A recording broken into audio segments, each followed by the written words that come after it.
Shalom sahabat Ebenezer. Dua putra raja mengajukan pertanyaan kepada ayah mereka. Apakah seorang gentleman dilahirkan atau diciptakan? Raja kembali menanyakan pendapat keduanya, tetapi pendapat mereka berbeda.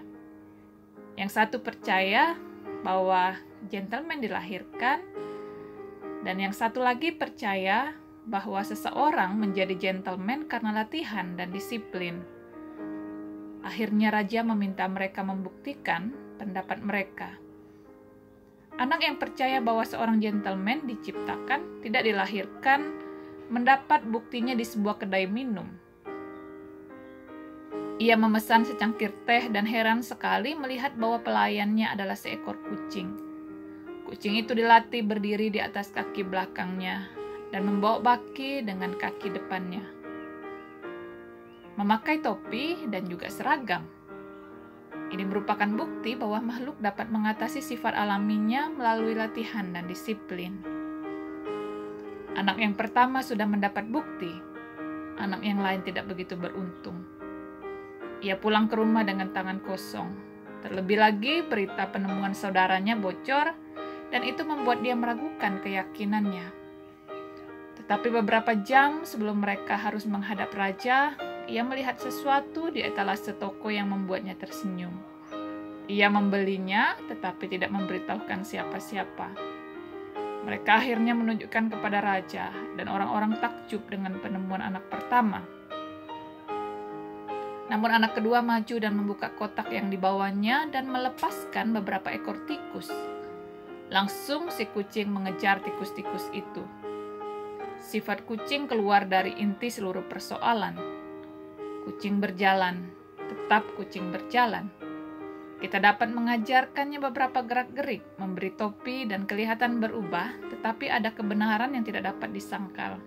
Ia tetaplah kucing. Kita juga seperti itu. Kita dapat mengganti pakaian kita, mengubah kebiasaan kita, mengubah bahasa kita, bahkan sikap kita. Tetapi menurut Alkitab, ada satu hal yang tidak dapat diubah, yaitu keadaan kita yang berdosa. Sesaat ketika kita ingin melakukan hal yang baik, saat itu juga kita gagal dan malah berbuat hal yang jahat. Kita berbohong, kita kehilangan kendali atas emosi, berpikiran jahat, mencuri, mengingini milik sesama, dan melakukan hal-hal buruk lainnya. Siapa yang akan melepaskan saya dari tubuh maut ini? Kata Paulus.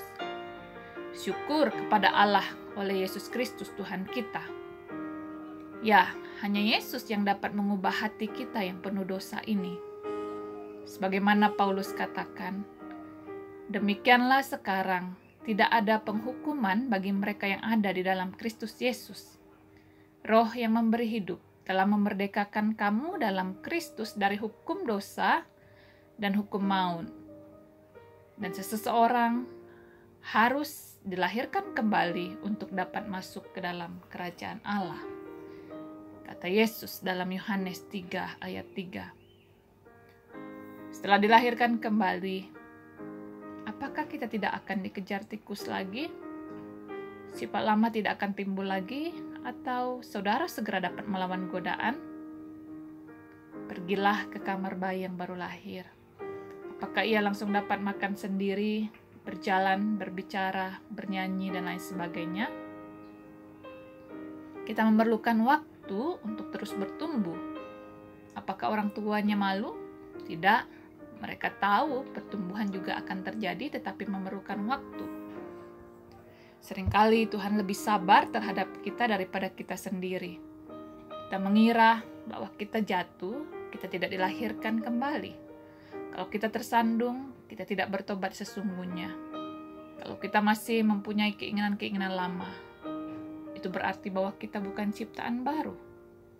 Kalau saudara mencemaskan hal itu, ingatlah Filipi 1 ayat 6. Allah sendiri yang memulai pekerjaan baik akan menyelesaikannya hingga hari Yesus Kristus datang kembali.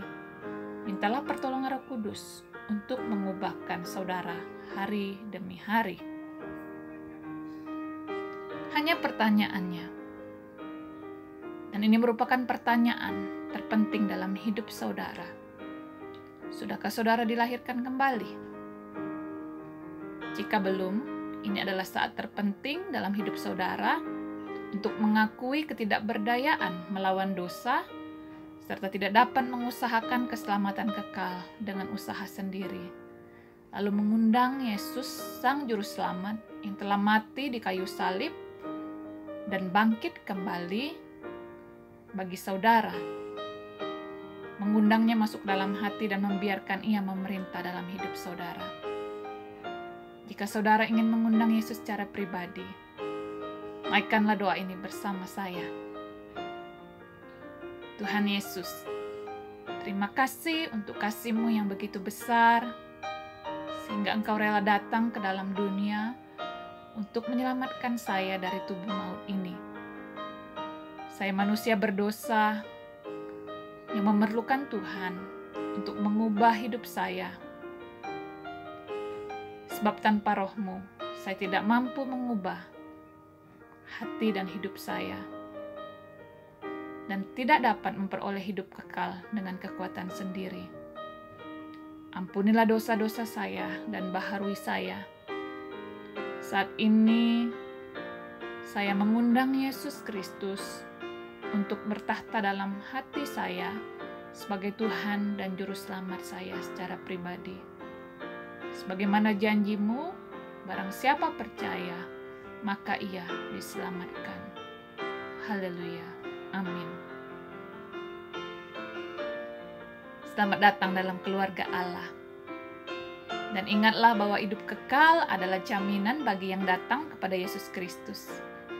Berjalanlah bersamanya dalam terang firman Tuhan setiap hari, dan bergaulah bersama Allah dalam doa-doa saudara, serta bertumbuhlah dalam persekutuan dengan orang-orang percaya. Shalom.